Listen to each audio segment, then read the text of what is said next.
jutaan orang yang kita betul, kelola betul. itu ya amazing banget. Wah. Kemarin kita sudah launching di Nggih. tanggal 17 Agustus. Oh ya, Dan momentumnya momentumnya pas, pas karena 17 itu kan substansinya adalah Iya. kemerdekaan. Kita harus merdeka dari segala sesuatu termasuk kekerasan seksual gitu ya di lingkungan kita. Iya. Dari Batang, suara lantang, podcast kita penuh bintang. Ngobrol santai, tapi nancep, jaga negeri biar tetap cap. Ngodecast, podcast KPU bikin semangat. Ngodecast. Bismillahirrahmanirrahim. Assalamualaikum warahmatullahi wabarakatuh. Halo Sobat Ngodcast, kembali lagi di Ngodcast, ngobrolin demokrasi di podcastnya KPU Kabupaten Batang. Tempat kita ngobrol santai tentang demokrasi dan kepemiluan bersama saya, Hikmah. Sobat Ngodcast, kali ini kita kedatangan tamu yang istimewa banget. Beliau adalah sosok inspiratif yang nggak cuma paham strategi SDM, tapi juga punya energi luar biasa dalam membangun budaya kerja yang profesional di KPU Provinsi Jawa Tengah. Beliau adalah Ibu May Nurlela. Selamat datang Ibu May Nurlela, Ketua Divisi SDM dan Litbang KPU Provinsi Jawa Tengah. Terima kasih Mbak Hikmah. Iya. Mbak Hikmah sehat? Sehat alhamdulillah. Semangat banget kayaknya ya. Kayaknya harus selalu semangat. Iya. Kalau nggak semangat, nggak bisa sampai sini.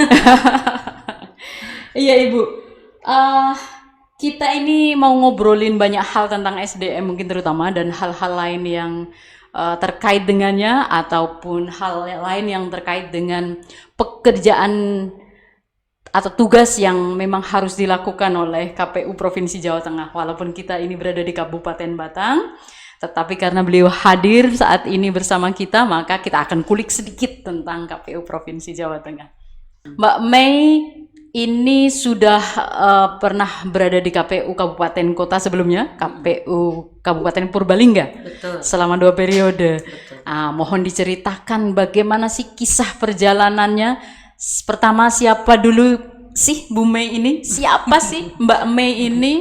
Dan juga kemudian kok bisa sampai ke tingkat Provinsi Jawa Tengah. Monggo Mbak May. Oke, baik. Baik Mbak Hikmah, terima kasih banyak. Assalamualaikum warahmatullahi wabarakatuh. Waalaikumsalam warahmatullahi Terima wabarakatuh. kasih Mbak Hikmah, terima kasih KPU Batang yang sudah mengundang saya untuk ada di podcastnya namanya Ngodecast. Iya, Ngodecast. Ngobrolin demokrasi di podcast KPU betul Batang. sekali. Ini luar biasa ya, KPU Batang berinovasi ya untuk terus mensosialisasikan kegiatan-kegiatan. Benar. Meskipun hari ini KPU tidak ada tahapan, tetapi meskipun tidak ada tahapan, kami terus melaksanakan kewajiban kita melakukan pendidikan pemilih. Betul. Barangkali melalui podcast ini ya. Salah satunya. Iya. Salah satunya. Iya. Jadi salah satunya, tetapi hal yang lain banyak gitu Banyak. ya. Sibuk banget. Ya, jadi kalau di kita KPU Provinsi kan setiap hari itu ada Zoom diskusi ya. Selain itu juga kita melaksanakan Zoom diskusi itu untuk KPU Kabupaten Kota. Iya. Dan juga kita melaksanakan kegiatan-kegiatan yang di satker masing-masing. Dan Betul. itu tidak berhenti-berhenti gitu. Benar. Belum lagi hari ini ada pemeriksaan BPK. Benar. Itu yang juga kita wajib selesaikan gitu Betul, ya. betul sekali. Nah, administrasi itu tidak mudah. Baik, sebelumnya perkenalan diri dulu Iya. ya. Ini udah panjang kali Iya. ya. Ternyata kita baru berkenalan. Iya. Saya May Nurlela. Saya hari ini itu KPU Provinsi Jawa Tengah Divisi SDM dan Litbang. Iya. Kalau tadi Mbak Hikmah mengulik sedikit, saya dulu itu KPU Kabupaten Purbalingga 2 periode. 2 periode. 2 periode. Yang pertama, periode pertama itu saya ada di divisi sosialisasi. Oh ya. Iya. Jadi yang namanya melakukan pendidikan pemilih, sosialisasi kepada masyarakat itu menjadi hal yang biasa waktu dulu. Bahkan kegiatan dulu itu saya dan talk on the road itu loh Mbak Hikmah, di mana kita merangkul masyarakat atau kumpulan orang-orang komunitas itu ya, yang ada di perempatan itu. Kita bajuin, kita ajak mereka untuk kita. Terus kita bajuin mereka Iya. menjadi bagian dari kita. Iya, iya. Kemudian kita keliling pakai roadshow ya. Apa? kolcoak. Apa kalau itu? di sini bilang Apa itu kolcoak? bak terbuka. Oh, mengerti saya. Terus Bak kita terbuka. berhenti di titik-titik yang Oke. banyak masyarakatnya. Terus kita Doplak kalau di sini namanya. kenapa? Doplak. Oh, ya. doplak, ya. Bener ya? Ya, jadi lumayan banyak Iya, kalau iya. dulu. Kemudian Oke, berikutnya oke. saya divisi hukum dan pengawasan. Dan Periode keduanya ya? Iya. Ah, oke. Tapi saya berangkat dari PPK dulu, Mbak. Oh ya. Iya, jadi PPK 2013. Kemudian sekarang alhamdulillah ada di KPU Provinsi dan bersama-sama dengan Mbak Hikmah Iya. menjadi bagian dari divisi SDM dan kalau di provinsi ada litbangnya Iya, gitu ya. karena Kalau di- bertuju ya, berbeda Ya. dengan kita di kabupaten. Kalau kabupaten kota kan divisi SDM, litbang, parmas, apa? Nggak ada litbangnya. Oh, nggak ada litbangnya. Divisi Sosialisasi Pendidikan Pemilih Parmas, Parmas. SDM. SDM. Jadi SDM di terakhir ya. Ah, ya. Nah, hari ini menjadi divisi SDM dan litbang itu tantangan yang tidak mudah, Mbak Hikmah. Mbak Hikmah kan juga sudah merasakan gitu ya. Iya. Kita bekerja bareng-bareng dari tahun 2023 Betul. langsung tahapan ya perekrutan badan ad hoc. Iya, sudah nggak bisa belajar lari. Sudah nggak bisa belajar lagi karena memang harus melaksanakan. Iya, betul. Jadi kita mengkoordinasikan seluruh KPU kabupaten kota dan Jawa Tengah itu kan terbanyak kedua ya. Terbanyak kedua. satkernya ya. Setelah Jawa Timur. Jawa Nah, Timur. Jawa Tengah baru Jawa Barat. Tapi kalau untuk pemilih kita nomor ketiga ketiga se-Indonesia. dengan satker yang luar biasa banyak, 35 kabupaten kota, mengelola satu provinsi, tantangannya luar biasa. Benar. Kayak di Kabupaten Batang sendiri kan juga punya keunikan tersendiri, Pasti. punya kultur tersendiri Betul, gitu ya, betul. punya dinamika politik yang berbeda mungkin ya. Dari Selalu ada yang lain uniqueness gitu ya. gitu ya. Jadi, Oke.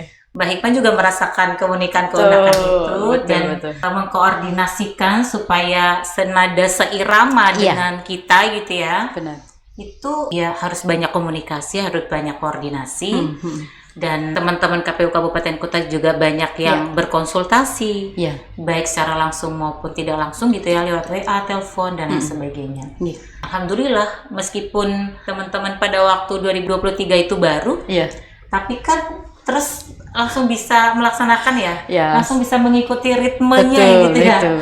Walaupun terjungkir balik ya, tapi tetap bisa Iya, mengikuti. dan juga bagus kan. Batang ini Iya. kemarin kan juga tidak ada problem. Tidak ada problem. Tidak ada masalah sampai Iya. dengan akhirnya kita di tengah-tengah tahapan pemilu belum selesai, terus akhirnya kita pilkada itu kan. Benar, beririsan banget itu. Beririsan banget. Betul. Terus kita harus melakukan rekrutmen secara tiba-tiba gitu ya. Dan mungkin dengan banyak pertimbangan KPU RI Iya. akhirnya Ya, oke, pilkada kali ini kita merekrut kembali, ya. mengevaluasi, merekrut kembali. Jadi bukan menggunakan STM yang lama begitu ya waktu itu ya. Dan Karena- itu kalau mendadak dangdut enak bisa goyang. Kalau ini mendadak rekrutmen gitu. mendadak rekrutmen. Tapi Iya. kan asik. Asik. Oke Mbak Mei. Kalau kita tadi kan menyebut SDM gitu ya. Kata SDM itu mungkin semua orang sudah tahu, tapi khusus untuk penyelenggara pemilu ini mungkin juga punya makna tertentu ya. Karena kita juga punya SDM sampai dengan tingkatan-tingkatan tertentu dan sebagainya. Nah, menurut Mbak Mei SDM sendiri itu apa dan bagaimana? Jadi mengelola SDM dengan luar Iya. biasa dari mulai KPU provinsi Iya. di Satker kita sendiri, kemudian KPU kabupaten kota, kemudian KPU kabupaten kota juga ada tingkat kecamatan sampai dengan Iya, kecamatan, betul. kemudian PPS, kemudian sampai dengan tingkat TPS yaitu KPPS. KPPS. Jutaan orang yang kita betul, kelola betul. itu ya amazing banget. Wow. Gitu ya. Sementara Mbak Hikmah kan saya yakin juga banyak ceritanya di Batang ini Ya, kan. betul. Dan SDM itu kan sebagai pilar Pilar. suksesnya penyelenggaraan pemilu pilkada kita kemarin. Maka kemudian SDM ini harus kita rekrut dengan sangat selektif, Iya. Mbak. Betul. Mulai dari kualitasnya, kapasitasnya, Iya. kemudian integritasnya harus kita jaga, kemudian profesionalismenya Iya, harus kita betul. jaga, belum lagi menjaga kode etik penyelenggara pemilu yang Tidak semua orang paham gitu ya. Benar. Situasi menjadi penyelenggara itu. Belum lagi kita harus memaintenance, menjaga betul kesehatan teman-teman. Iya. Nah, ini yang kadang-kadang kita lupa. Karena terus diforsir, kita Benar. 24 jam ya kemarin iya. kita yang Mbak Betul, bekerja. 24 jam. Dari mulai bahkan ketika tidur pun HP kita harus aktif gitu. Karena kadang-kadang di tengah malam ada informasi apa, instruksi apa gitu kan. Dan besoknya harus kita laksanakan. Jadi kita otomatis 24 jam menjadi penyelenggara, bekerja ya hampir 24 jam juga. Adapun istirahat mungkin tidak terlalu nyenyak gitu ya? Tidak terlalu nyenyak tidurnya ya. Kalaupun tidur masih mimpinya itu ya, juga betul, gitu ya. betul. Dan itu luar biasa. Kemarin banyak, alhamdulillah sih tahun ini penyelenggara kita banyak yang maksudnya sudah berpengalaman atau bagaimana? Berkurang berkurang yang jumlahnya. Sakit. Oh ya benar. Yang meninggal. Walaupun dan itu gosip yang mengguncang dulu ya. Di 2019 tentu saja itu luar biasa gitu ya. Kemudian karena regulasi kita juga membatasi batas usia gitu ya. Benar. Kemudian syarat kesehatannya juga mulai ditertibkan gitu ya, sehingga menyaring para calon-calon penyelenggara ini menjadi lebih baik lagi gitu. Iya, jadi kebijakan itu memang bermanfaat ya. Sangat yang berpengaruh. Komorbid dan sebagainya itu kan sangat berpengaruh. Dan terbukti langsung ya. Dan terbukti langsung. Betul. Sekarang kan isu soal meninggal dan lain-lain itu kan sudah jauh, meskipun satu kematian itu sangat berharga buat kita. Tapi kalau dibandingkan dengan periode tahun lalu kan kita sangat berkurang. Dan kita mengantisipasi itu luar biasa. Kalau Mbak Hikmah barangkali juga terjadi di Batang, kemarin secara keseluruhan di Jawa Tengah justru yang sakit, yang banyak sakit, yang banyak mungkin beberapa yang meninggal itu adalah teman-teman dari Satpol PP. Oh iya? Iya. Malah ya? Jadi bukan seperti petugas ketertiban gitu ya? Tapi lebih ke teman-teman. Apa karena usianya yang juga itu kebanyakan ya? Kebanyakan. Karena makanya kemarin kita sesungguhnya dari awal sudah meminta kepada pemerintah, terutama pemerintah daerah yang fasilitasi adanya Satpol PP ini ya, maksudnya yang mereka punya ini, untuk membatasi soal usia. Karena usia itu sangat berpengaruh terhadap kemampuan kerja, kesehatan. Apalagi tuh jaga 24 jam gitu kan. Betul. Bahkan kalau di TPS itu kan lebih dari 24 jam ya Mbak? Ya betul. Dari malamnya ya? Iya.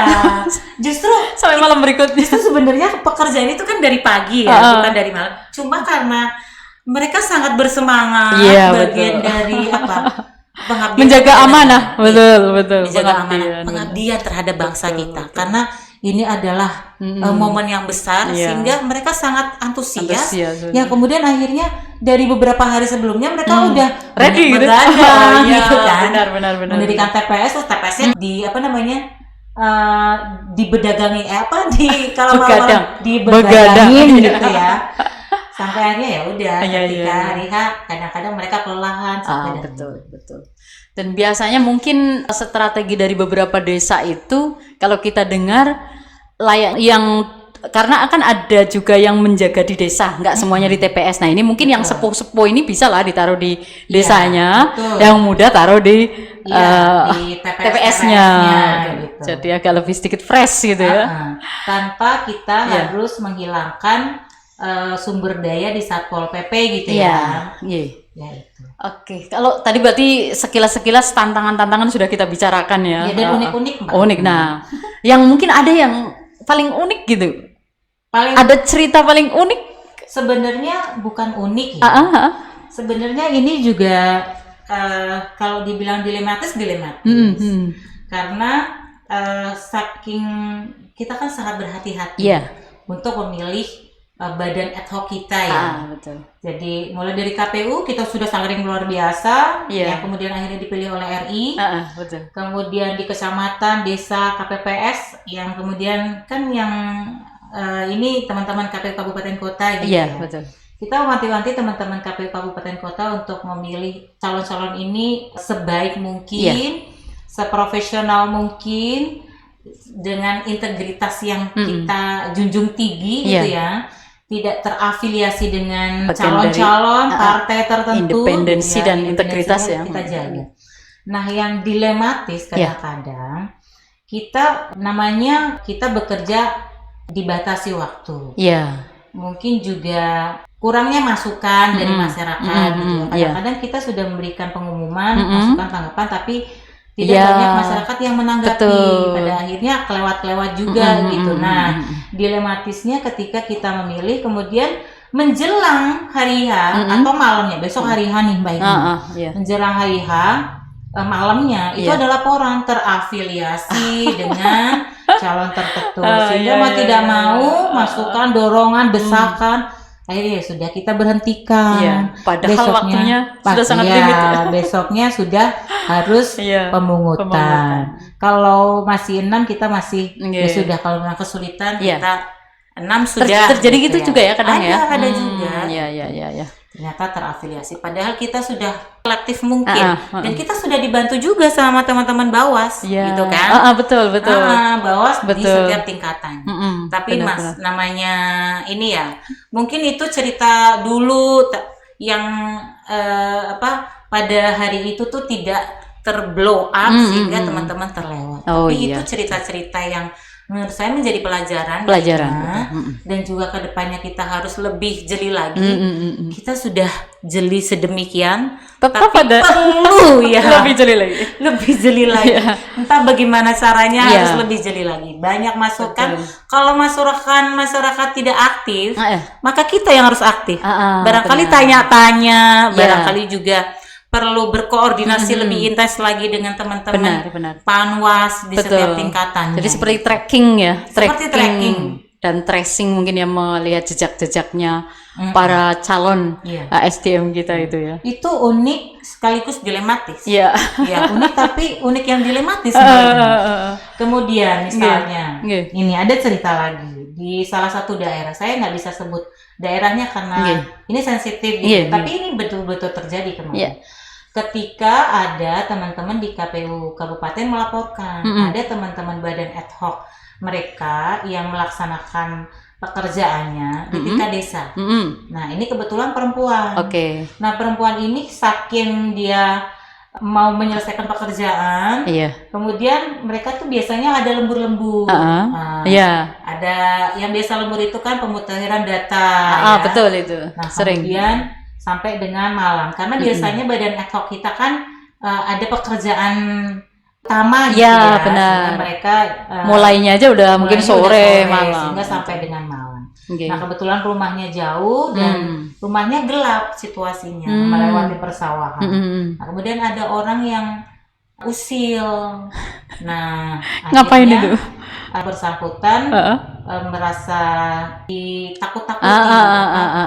Ditakut-takuti. Kebetulan laki-laki yang itu sehingga aslinya usil aja. Usil aja. Nah, kemudian akhirnya takut jatuh dan lain-lain. Kemudian berpikir yang aneh-aneh. Ini kan jadi, tapi kan ini menjadi tangan rintangan yang mestinya benar. biasa aja kan ditakuti usil gitu kan. Ya, kemudian besoknya dia tidak berani lagi gitu dan pilih menyerah. Oh enggak, tetap dia tetap bekerja, cuma kadang dijemput sama orang tuanya.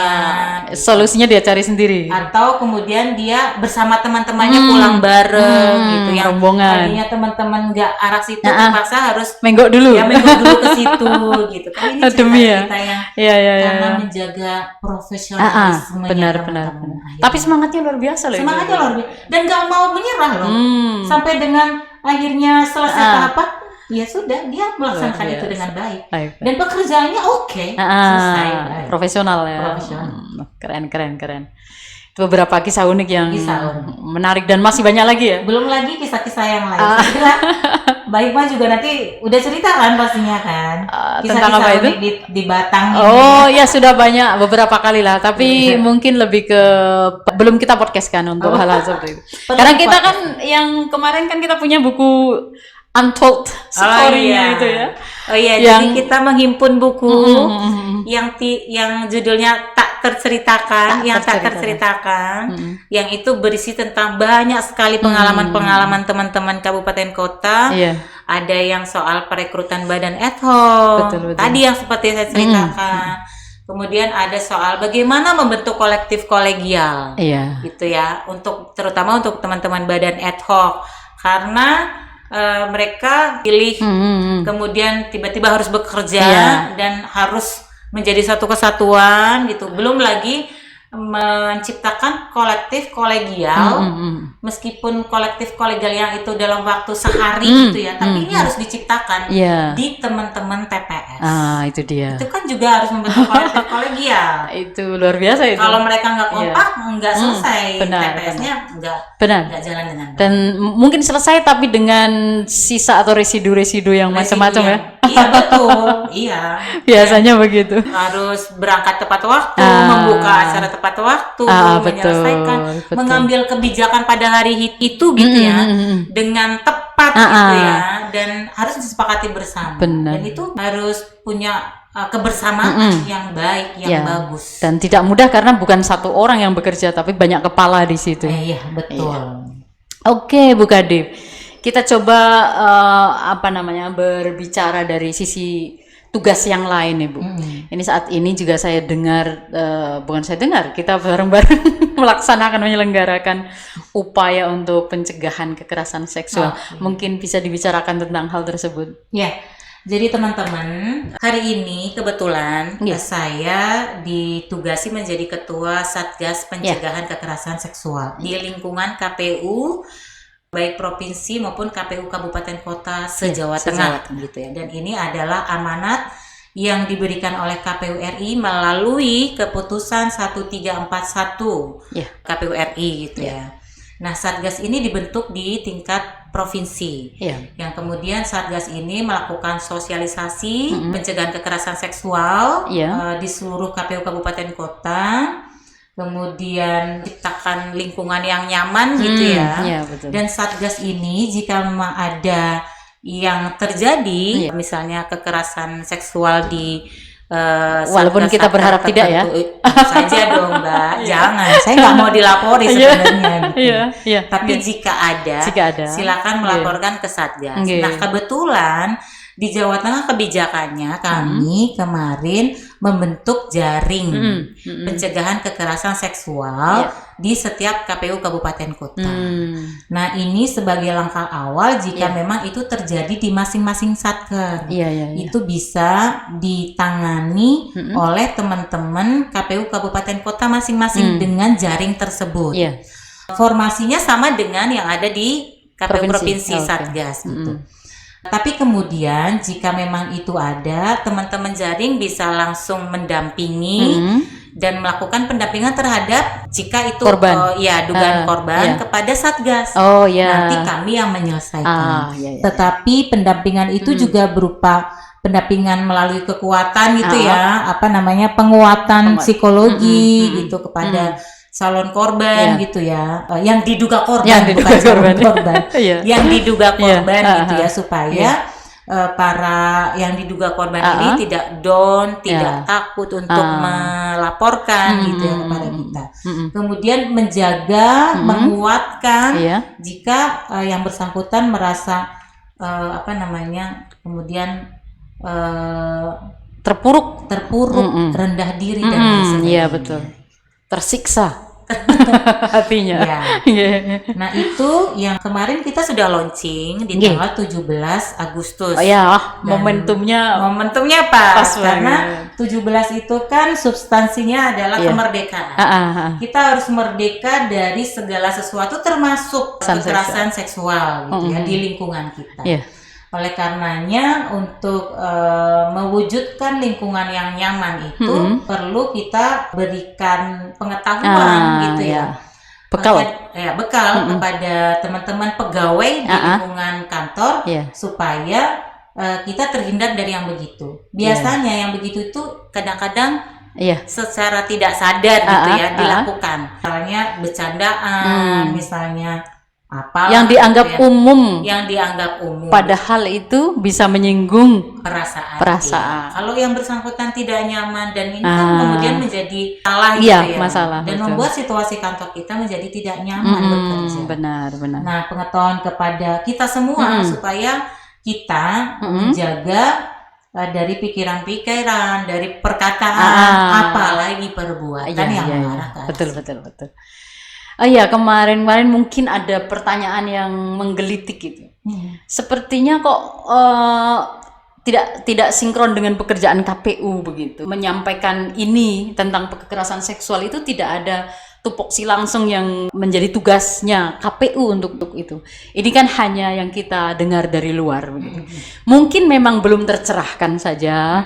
Agar lebih mantap untuk itu, mungkin Sobat Ngodcast ini perlu tahu dari provinsi langsung, ini sebenarnya tujuannya atau arahnya itu kemana, sasaran dari pencegahan kekerasan seksual itu apakah hanya internal saja atau masyarakat umum begitu.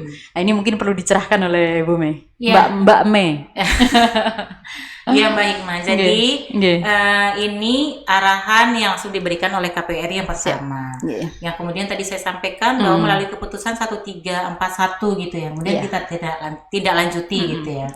Dan tentu saja KPRI juga mengikuti arahan dari pemerintah. Ada undang-undang tentang pencegahan kekerasan seksual yang harus disosialisasikan pada perkantorannya masing-masing gitu ya. Tujuannya apa? Tujuannya untuk menciptakan lingkungan kerja yang baik, yang nyaman untuk kita semua. Betul. Nah, undang-undang ini kalau tidak salah nomor 12 tahun 2022. Yang kemudian dibuatkan keputusan oleh KPRI yang 1341 tadi itu ya. Sebagai bentuk teknisnya teknisnya. Nah, kemudian kita sosialisasikanlah kepada teman-teman di KPU Kabupaten Kota. Makanya mumpung juga sekarang tahapan tidak ada gitu ya, belum ada, maka kemudian kita gencar melakukan ini supaya kita semua tercerahkan gitu sebelum akhirnya kita kembali lagi kepada tahapan kepemiluan.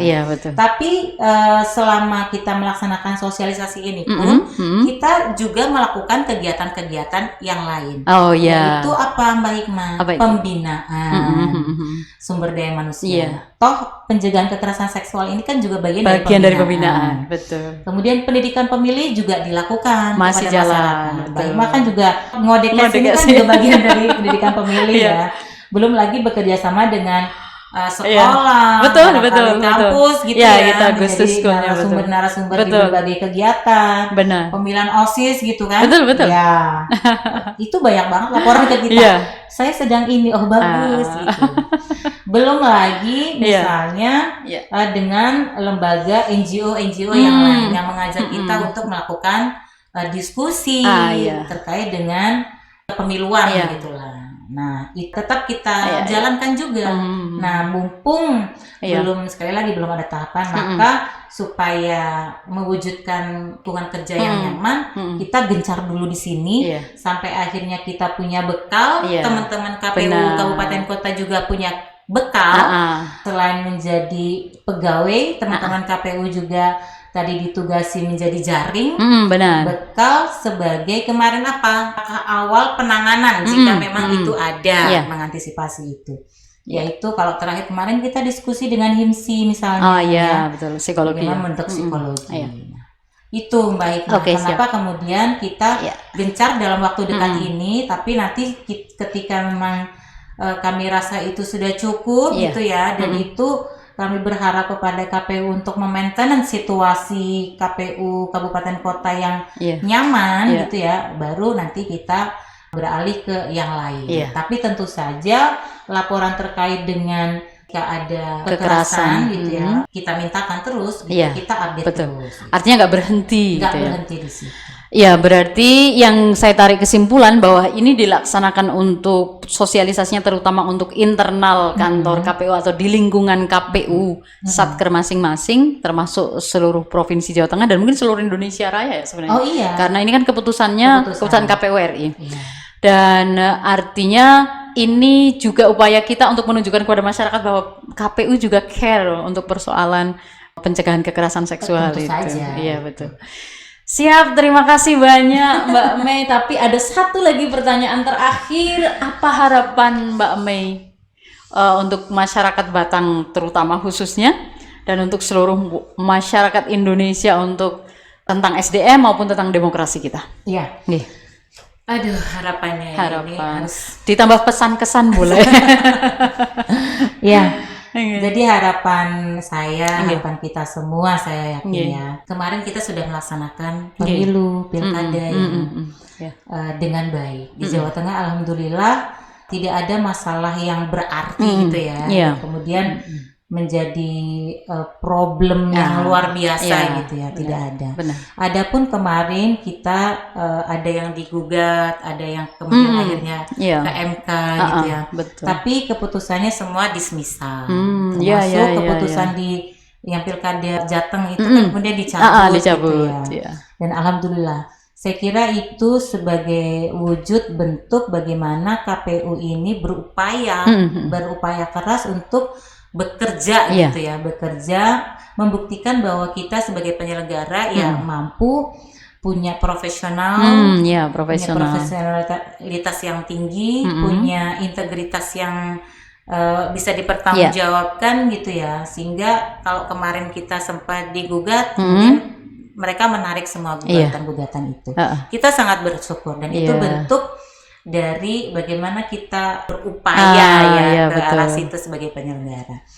Tentu saja ke depan kami berharap penyelenggaraan pemilu, Iya. kalau kemarin ada putusan MK, kita tidak tahu undang-undangnya mau seperti apa. Benar. Kita menunggu dari pemerintah Benar. dan Karena DPR hendak ya. direvisi nih ya. Ya, hendak direvisi, Undang-undangnya. mau seperti apa kita menunggu. Mm-mm.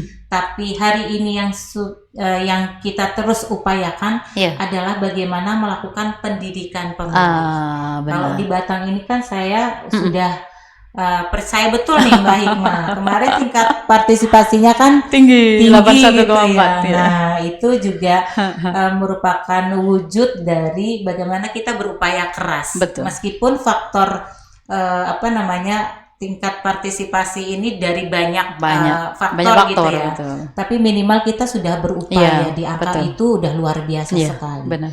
Nah, tingkat partisipasi ini upaya kita bukan cuma kedatangan masyarakat, tetapi betul. bagaimana mereka sama-sama dengan kita Mm-mm. menjadi penyelenggara barangkali iya. gitu ya. Iya. Terus menjadi berdiskusi gitu ya. Iya, betul. Kemudian aktif jika memang ada hal-hal yang itu perlu masukan dari masyarakat. Iya. Itu juga bagian dari peningkatan partisipasi masyarakat. Betul. Gitu.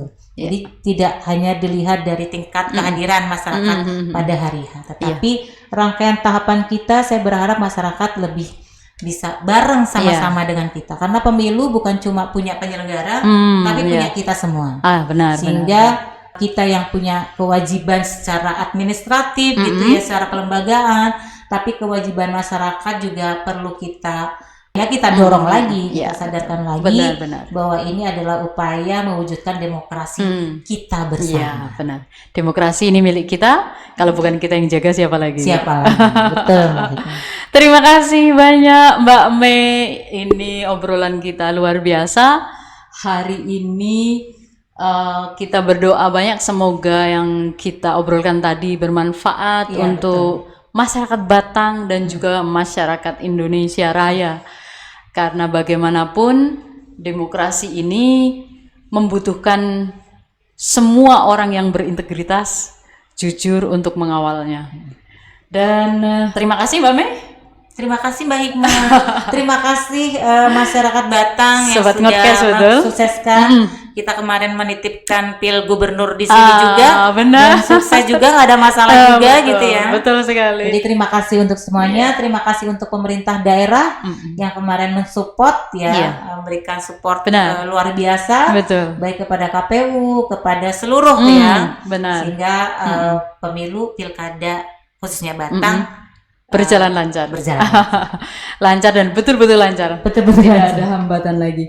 Baik Sobat Ngodcast, kita sudah selesai melaksanakan obrolan santai dengan Mbak May Nurlela dari KPU Provinsi Jawa Tengah. Semoga ke depan kita juga bisa mengundang lagi, berdiskusi lagi dengan Mbak May atau juga dengan komisioner dari KPU Provinsi Jawa Tengah yang lainnya.